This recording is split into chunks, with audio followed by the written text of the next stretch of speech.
जय हरि विष्णु। भगवान श्री हरि विष्णु के चरणों में हम प्रणाम करते हैं और आप सभी भक्तों का एक बार फिर से आध्यात्मिक कथाएं चैनल पर स्वागत करती हूँ। आज के वीडियो में आप सुनेंगे निर्जला एकादशी व्रत की कथा, महत्व, शुभ मुहूर्त। प्रत्येक माह की एकादशी तिथि जगत के पालनहर्ता भगवान विष्णु की पूजा का दिन होता है। मान्यता है इस तिथि को व्रत रखकर विधि विधान से पूजा अर्चना करने से भगवान विष्णु सुख समृद्धि का आशीर्वाद प्रदान करते हैं। ज्येष्ठ माह के शुक्ल पक्ष की एकादशी को निर्जला एकादशी कहते हैं। निर्जला एकादशी को एकादशी व्रतों में विशेष माना जाता है। ज्येष्ठ माह के शुक्ल पक्ष की एकादशी तिथि जून माह की 17 तारीख को प्रातः 4:43 से शुरू होगी और अगले दिन 18 जून को सुबह 6:24 तक रहेगी। उदया तिथि की वजह से 18 जून मंगलवार को निर्जला एकादशी मनाया जाएगा। व्रत के दिन प्रातःकाल उठकर भगवान विष्णु का स्मरण कर निर्जला एकादशी व्रत का संकल्प लें। तो चलिए आप हमारे साथ और जानकारी के अंत तक अवश्य बने रहिए। एक बार भीमसेन ने व्यास जी के मुख से प्रत्येक एकादशी को निराहार रहने का नियम सुनकर विनम्र भाव से निवेदन किया, महाराज, मुझसे कोई व्रत नहीं किया जाता, दिन भर बड़ी तीव्र क्षुधा बनी ही रहती है, अतः आप कोई ऐसा उपाय बतला दीजिए जिसके प्रभाव से मैं स्वतः सद्गति प्राप्त हो जाए। तब व्यास जी ने कहा, तुमसे वर्ष भर की संपूर्ण एकादशी नहीं हो सकती तो केवल एक निर्जला ही कर लो, इसी से साल भर की एकादशी के समान फल प्राप्त हो जाएगा। तब भीम ने वैसा ही किया और स्वर्ग को गए। इसलिए ये एकादशी भीमसेन एकादशी के नाम से भी जानी जाती है। निर्जला यानी यह व्रत बिना जल ग्रहण किए और उपवास रखकर किया जाता है। इसलिए यह व्रत कठिन तप और साधना के समान भी महत्व रखता है। हिंदू पंचांग के अनुसार वृषभ और मिथुन संक्रांति के बीच शुक्ल पक्ष की एकादशी निर्जला एकादशी कहलाती है। इस व्रत को भीमसेन एकादशी या पांडव एकादशी के नाम से भी जाना जाता है। पौराणिक मान्यता है कि 5 पांडवों में एक भीमसेन ने इस व्रत का पालन किया था और वो वैकुंठ को गए थे, इसलिए इसका नाम भीमसेन एकादशी हुआ। सिर्फ निर्जला एकादशी का व्रत कर लेने से अधिक मास की 2 एकादशियों सहित साल की 25 एकादशियों का व्रत फल भी मिलता है। जहाँ साल भर की अन्य एकादशी व्रत में आहार संयम का महत्व है, वहीं निर्जला एकादशी के दिन आहार के साथ ही जल का संयम भी जरूरी है। इस व्रत में जल ग्रहण नहीं किया जाता, यानी निर्जल रहकर व्रत का पालन किया जाता है। इस व्रत को मन में ये संयम रखना भी सिखाता है। जब वेदव्यास ने पांडवों को चारों पुरुषार्थ धर्म, अर्थ, काम और मोक्ष देने वाली एकादशी व्रत का संकल्प कराया था, तब युधिष्ठिर ने कहा, जनार्दन, ज्येष्ठ माह के शुक्ल पक्ष में जो एकादशी पड़ती है, कृपया उसका वर्णन कीजिए।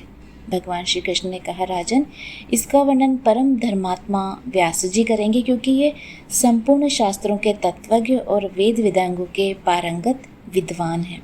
तब वेद व्यास जी कहने लगे, कृष्ण और शुक्ल पक्ष की एकादशी में अन्न खाना वर्जित है। द्वादशी को स्नान करके पवित्र होकर फूलों से भगवान केशव की पूजा करें, फिर पहले ब्राह्मणों को भोजन देकर अंत में स्वयं भोजन करें। यह सुनकर भीमसेन बोले कि परम बुद्धिमान पितामह, मेरी उत्तम बात सुनिए। राजा युधिष्ठिर, माता कुंती, द्रौपदी, अर्जुन, नकुल और सहदेव ये एकादशी को कभी भी भोजन नहीं करते और मुझसे भी हमेशा यही कहते हैं कि भीमसेन, एकादशी को तुम भी न खाया करो, परंतु मैं उन लोगों से यही कहता हूँ कि मुझसे भूख नहीं सही जाएगी। भीमसेन की बात सुनकर व्यास जी ने कहा कि यदि तुम नरक को दूषित समझते हो और स्वर्ग की प्राप्ति को अभिष्ट हो और दोनों ही पक्षों की एकादशी के दिन भोजन नहीं करना चाहिए। भीमसेन बोले, महाबुद्धिमान पितामह, मैं आपके सामने सच कहता हूँ, मुझसे एक बार भोजन करके भी व्रत नहीं किया जा सकता, तो फिर उपवास करके मैं कैसे रह सकता हूँ। मेरे उदर में व्रक नामक अग्नि सदा प्रज्वलित रहती है, अतः जब मैं बहुत अधिक खाता हूँ तभी यह शांत होती है। इसलिए महामुनि, मैं पूरे वर्ष भर में केवल एक ही उपवास कर सकता हूँ जिससे स्वर्ग की प्राप्ति सुलभ हो सके, जिसके करने से मैं कल्याण का भागी हो सकूँ। ऐसा कोई व्रत निश्चय करके बताइए, मैं उसका यथोचित रूप से पालन करूँगा। तब व्यास जी ने कहा, भीम, ज्येष्ठ माह में सूर्य वृष राशि पर हो या मिथुन राशि पर, शुक्ल पक्ष में जो एकादशी हो उसका यत्न पूर्वक निर्जल व्रत करो। केवल कुल्ला या आचमन करने के लिए मुख में जल डाल सकते हो। उसको छोड़कर किसी प्रकार का जल विद्वान पुरुष मुख में नहीं डालते, अन्यथा व्रत भंग हो जाता है।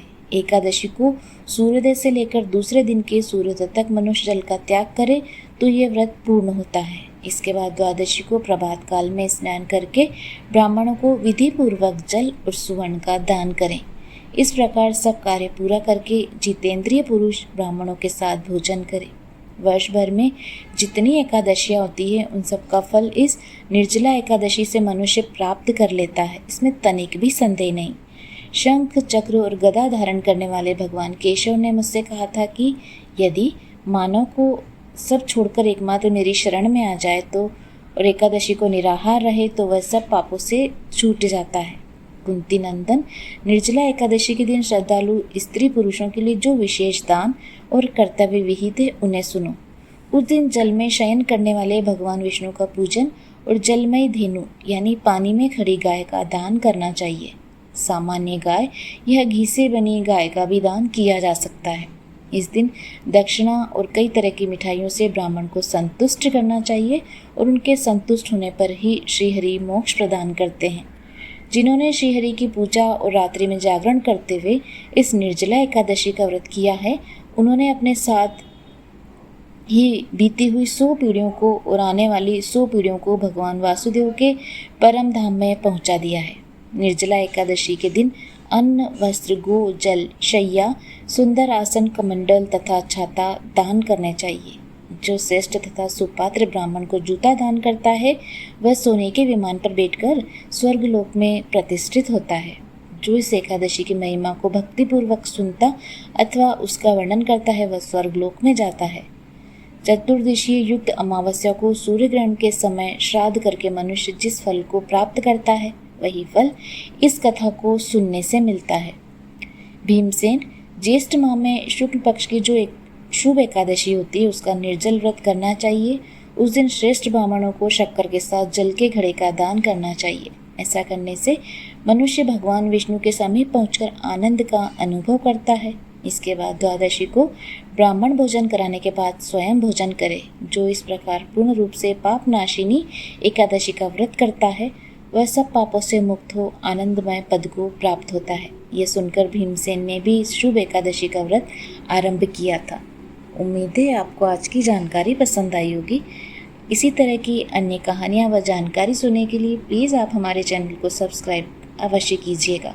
भगवान श्री हरि विष्णु आपके सभी मनोरथ पूर्ण करें। जय श्री कृष्ण।